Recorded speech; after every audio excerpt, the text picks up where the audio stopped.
right. Hi all. Thank you for joining today's presentation. I promise this group won't disappoint you. We're Team No Cap, including me, myself, and I, Kate and Naira, with our advisor, Dr. Sang-Hwan Kim. Next. These are the main contents we'll be presenting. We'll be talking about the project summary, research methods, ideation process, conceptual UI design, prototyping, evaluation methods, results and reflections, and finally conclusions and lessons learned. Our project consists of 3 key facts. Gen Z's financial literacy is the lowest amongst all generations. Current economic situation motivated Gen Z the most to increase their financial literacy. They're already investing in the stock market, such as stocks and cryptocurrency, without completely understanding how it works. And those who are not investing, 44% of them report that they do not know where to start. Our target users and demographics are Generation Z, which population they are aged between 18 and 25, who are upcoming financially. Our goals for the project are to understand the habits and needs of Gen Z when it comes to managing and learning how to effectively manage their finances, and to identify innovative solutions that will enable this generation to increase their financial literacy, to allow them to make informed decisions and to plan for their future. In the next few slides, Naira will be talking about the research methods we've incorporated for this project. Okay, so in order to best understand what are the currently available apps on the market, we analyzed 2 existing financial applications as well as 2 social media apps that are also being used to find financial information.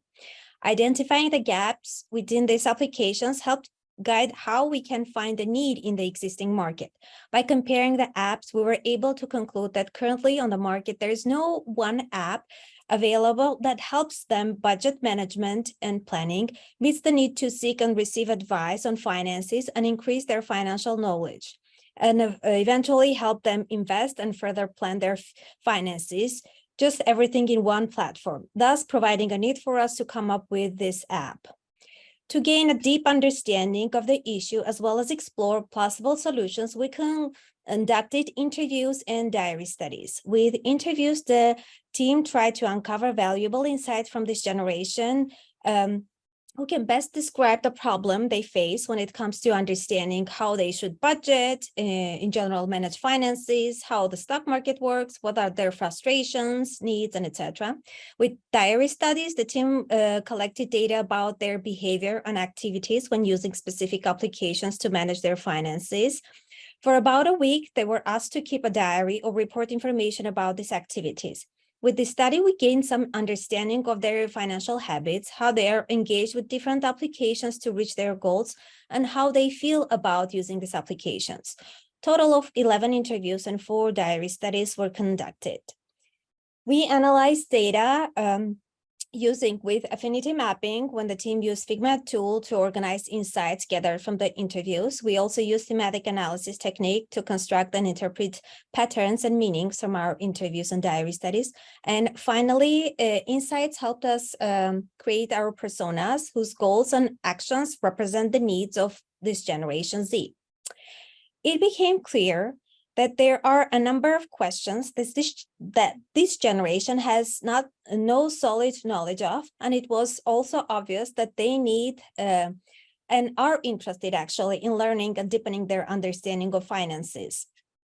4 major themes emerged from our data analysis: efficiency, the need to help them effectively budget and track their expenses, the knowledge, lack of deep financial knowledge and desire to learn, customization, present intuitive and personalized interface that will help them get specific information they need, and security, provide secure one-stop shop. For us to get a bit more complete picture of how they seek, receive, and engage with information during the interviews, we discussed scenarios and asked them questions aimed at understanding their learning preferences, information sources, and trust in what they see and hear about finances. We group them in 3 main groups: those who spend time searching and reading online, watching videos, visual learners, Those who are more of hands-on learners want to follow tutorials, visual kinetic learners, and finally those who get information from their social network, family, and friends, the auditory learners. Keeping these insights in mind, we move to our ideation phase. In the ideation phase, we try to generate a broad set of ideas on these topics, and we practice classic brainstorming as we went through the initial categories of affinity mapping. Total of 98 ideas were captured. Now let's look at the themes and categories of these ideas. The following were ideas were like group related to learning, personalized approach, familiarity, ideas related to budgeting, automated assistance, and etc. And for each of those, during the second round of brainstorming, the ideas were ranked based on their importance for the users, feasibility, and impact. The ideas that were highly ranked and considered feasible were implemented in the design. Then we moved to fine-tuning our use scenarios, 2 of which will be presented here. High school student who is still learning how to manage her finances and budget. Her parents mostly support her, and she has monthly allowance for some personal expenses. Her parents recently opened a bank account for her. She learned from a friend about the Cash App, and she has been using it to manage her account and make sure there are enough funds in her checking account to make purchases and save. Her mother's birthday is approaching, and she wants to buy a present for her. For the past several months, she has been putting funds aside toward the present, and the savings goal feature of the app has been really helpful for her to see how much and how long she needs to save to buy that present for her mom. She checks her spending history and the total she has saved for the present. She is proud of herself. This month, she spent less, and at the end of the month, the system will automatically transfer the funds to her savings account, and soon she will be able to buy the present she has been saving for. Using the app helps her stay on top of things, get notified when there are changes, charges on her card, and plan how much she needs to save toward her goals. John recently started a new job, and he wants to learn more about the stock market and invest. He has been using the Cash App to manage his finances, which also has a section on learning more about the finance, stock market, etc., through games and reading short articles. He logs into his account, opens the Learning tab, and starts the micro-learning session. He has completed several sections of the game and earned his first stock. He has also been following the news and reading articles to decide which companies are worth investing in and receiving notifications about the stocks on his watch list for the past several months. Now he feels a bit more confident to start investing. He opens the Cash App to purchase a stock he has been following. He likes that his investing account is directly connected to his bank account, so he does not need to worry about transferring funds or guessing whether there are enough funds to make the purchase. After completing this purchase, he then adds another stock to his list so the app will send news and notification about them.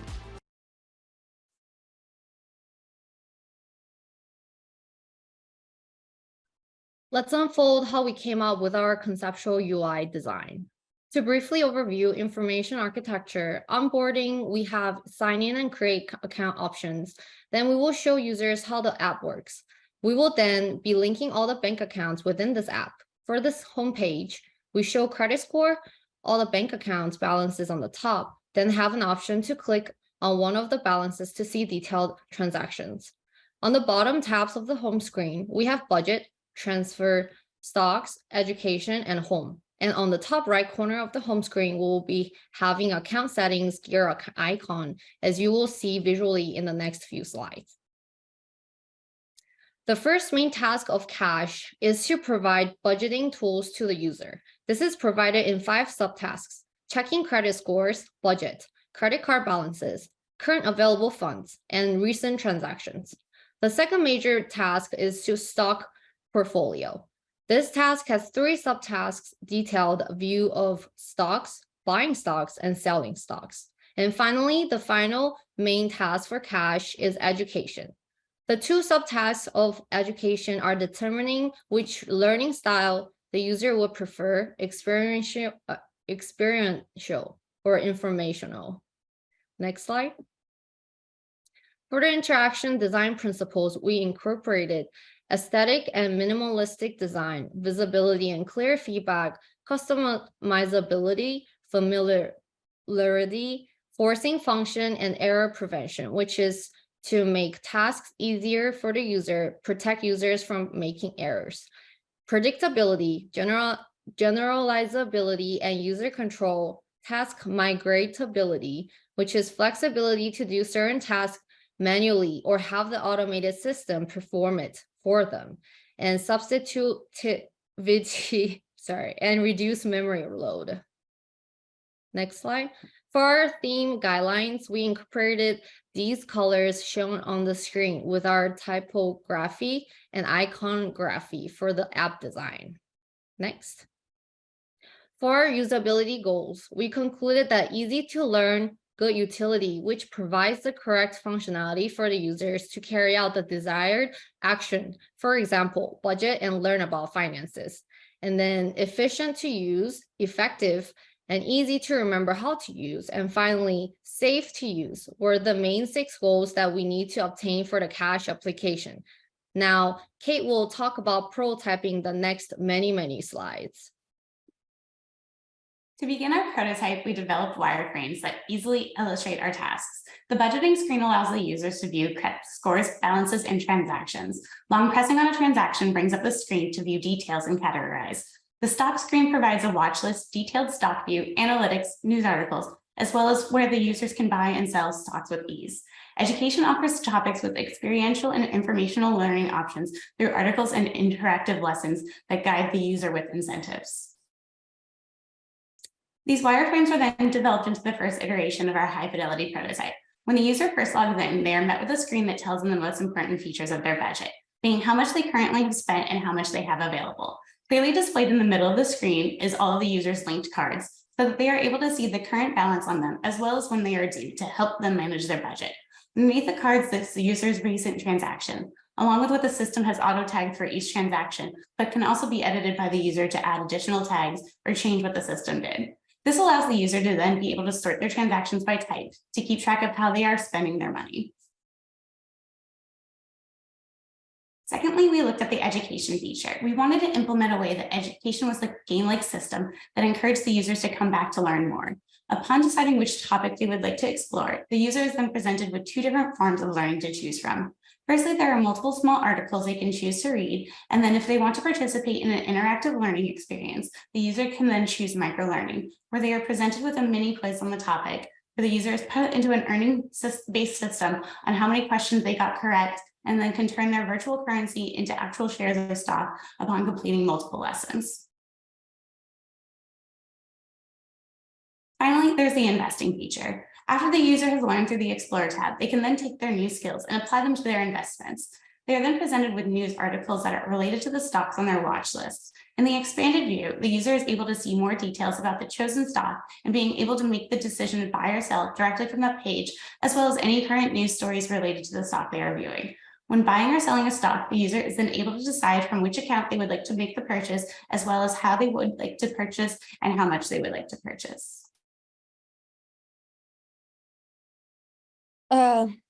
So to understand the thinking of users, observe and identify design features that are easy or hard to use in Cash, a mix of qualitative and quantitative methods were used during the testing. We used moderated remote usability testing, contextual inquiry interviews, and think aloud protocol. The testing was done over Zoom, and XD prototype link was shared with participants. Some of them used their web browsers and some their phones to complete tests. To evaluate the usability of the app, system usability scale questionnaire was used. With the qualitative methods, we were trying to understand, the goals were to understand how real users interact with our design, identify usability issues, and inform design decisions. Participants were asked to complete tasks in their own environment using their own devices. We asked questions, observed their behavior, and they were instructed to verbalize their thoughts while performing tasks. The objectives were to uncover their mental models and test how particular screens are aligned with their mental models, and also get their personal preferences and habits. Participants tested functionality and completed tasks related to budgeting, learning, and investing. SAS method was used to assess the usability of the design solutions as well as perception of usability. After each testing sessions, they were given the SAS questionnaire to complete. It consists of 10 questions that need to be answered according to 5-point Likert scale. From strongly disagree to strongly agree, and 5 questions are positively phrased, 5 are negatively phrased. With this, we wanted to measure the effectiveness, whether or not the system is doing what it's supposed to do, efficiency, are the users completing tests successfully with no waste of time and effort, and how satisfied they are with the experience. Results. As with all testing, you find some issues, usability, and we group them in 3 main categories. Issues that are related to information visualization and attention. For example, cluttered visual interface, progressive disclosure of information, or hierarchy problem between primary and secondary information. The other set of questions was related to perception, cognition, and reasoning. Cognitive overload, mismatch of design intentions and user perception when it comes to certain interactions, or some scrolling, reading patterns, and etc. And final set was related to accessibility and personal preferences. Kate will now talk about each of these here.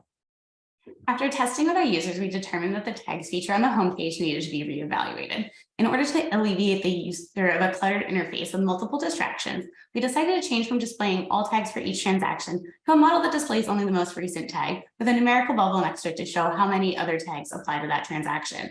This allows the user to clean up some of the homepage, but allow it to remain informational and functional. Next, we recognized the need to add supplementary information in order to best aid our users. By adding additional information to our investment screen, we allowed the user to easily see how much they have lost or gained in one day, along with putting emphasis on how many shares of stocks they have by holding the text. By doing this, we have helped to visually aid cognition and allow for an ease of comprehension. Another feature that was reevaluated was how the user adds tags to their transactions. The system would automatically tag anything with what it was given through transaction details, such as what card type was used. However, the user was unaware that through the add tag feature, they were able to determine what the tag says, as well as assigning it a color of their choosing. By supporting a progressive disclosure of information, the user is better able to see how to add a tag and that they are able to assign a color much clearer. It was then determined that the budget page needed to be reworked. With the original model, the user was having a hard time determining the hierarchy of information by having the savings goals on the top of the page. By moving the savings goals to its own page and placing the button on the bottom of the page, we were then able to help the user determine the hierarchy of primary and secondary actions within the budget. We also reformatted the budget screen to allow for more efficiency of use by changing from utilizing percentages of budget spent to exact amounts, making it easier to know how much the user has left in each category. After going through user testing, we determined that while the feedback from microlearning was overwhelmingly positive, there was a bit of confusion as to how the entire section worked, as well as what the symbols displayed meant. By reevaluating the onboarding page that the user sees the first time they open the Explore section, we were then able to provide additional information and explain exactly what everything meant to help guide and inform the user. This was then presented in a way where the information was concise to make sure they did not become overwhelmed. Another feature of the Explore and microlearning that was reviewed was how the information was presented to the user. In the initial prototype, it was implied that there would be an article to be read before completing the activity. However, it was found through our user testing that without being presented the article, participants were feeling like the activity was a test that they had not properly prepared for. By introducing the needed information, it helped guide the user into understanding what the activity was about, as well as helping to remove concepts that were previously unfavorably associated with knowledge and learning. A final feature of microlearning that was reworked was the integration of a question mark button. This allows the user to easily refer back to the onboarding information that explains what each symbol means throughout the use of help and documentation. They are then able to access this symbol during any time during the microlearning activity, allowing the user to reduce memory load and recall. In order to help with the user control and freedom throughout the application, as well as accessibility, customizability, and personal preference, we implemented the ability to choose colors and labels, as well as allowing the user to increase the overall text size. By allowing for the user to choose the colors, it makes the overall experience better for the user, allowing for personal preference, as well as for adaptability for color blindness. By allowing for font sizes to be increased, the user is then able to adjust for personal preference or for accessibility, allowing the text to be viewed easier. Working with the standards of design and consistency throughout our application after user testing and various colors were altered. The assumed color coding around the background colors of our Explore section, despite us not having one. By changing the backgrounds of the buttons to all be within one range of color, the confusion of color coding was eliminated. This was also implemented in our buy and sell buttons, which allowed the user to easily see both options and not give a hierarchy to either. Finally, in order to support how our users were dividing their fixation across pages, we eliminated unnecessary scrolling. Previously, there was more space given in between the items on our watch list details, and by eliminating that extra space, the buy and sell buttons were then able to be condensed onto the same page, eliminating the need to scroll. By doing this, it simplifies the user experience and it helps prevent the user error by being able to clearly see which button is which. In the case of our budget and explore page, we changed the emphasis from how long it would take to read the article to the title of the article. This in turn supports our users by allowing them to easily see what the topic of the article is and then presented with the secondary information of the time it takes to read it. So I'm going to talk quickly about SAS score result. In nature, SAS is a subjective measure and not diagnostic, but it's also a quick, dirty, and easy tool to measure usability. It became, in a way, industry standard to evaluate a variety of products. Interpreting SAS score, however, is a bit complex, and the score can range from 0 to 100, but those are not percentages. The percentile rank associated with each SAS score, as well as rough approximation of the letter grade that score corresponds to, usually helps us interpret the SAS score. Score above 68 is considered above average, and anything below 68 is below average. Our score was 76.88 based on the answers of 8 participants. It's an average of individual SAS scores. But we also understand that in order to get a more precise score, we would need input from more participants. So basically, if you look at the screen, we did a little bit below 80 percentile on this side, and then like it corresponds to letter B, like good, acceptable design. Overall, discussing the results of our evaluation, we can say that the designed app was easy to use and learn.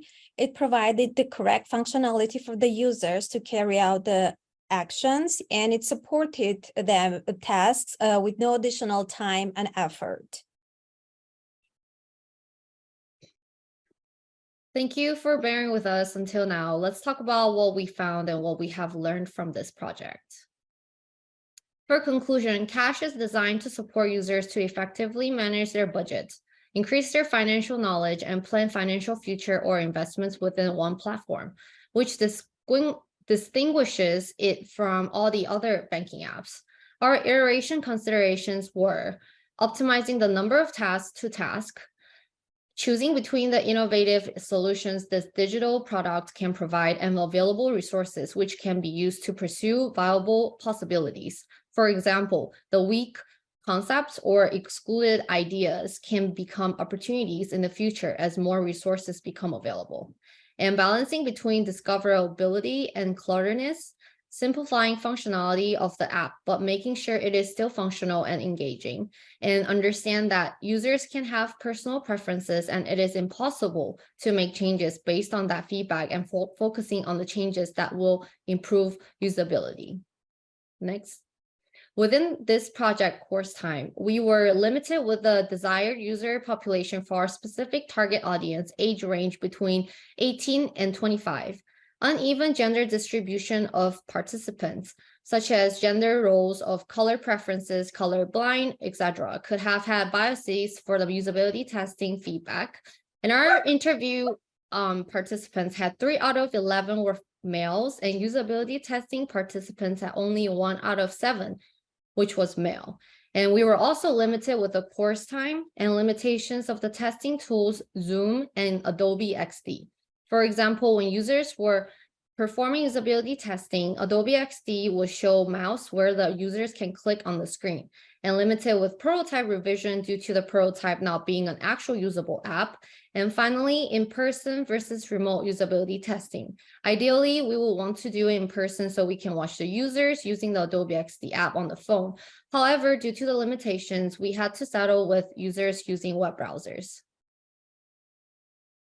What we learned from the project are to keep the audience in mind and make informed decisions to optimize user interaction, make accessibility a priority when balancing between accessibility and aesthetics, and usability testing is more efficient if we have the same participants throughout the entire process rather than for only some parts of the process. However, we were not fortunate enough to have the same participants throughout the project. And that'll be all resources. And thank you for listening. We're ready to answer any questions you have.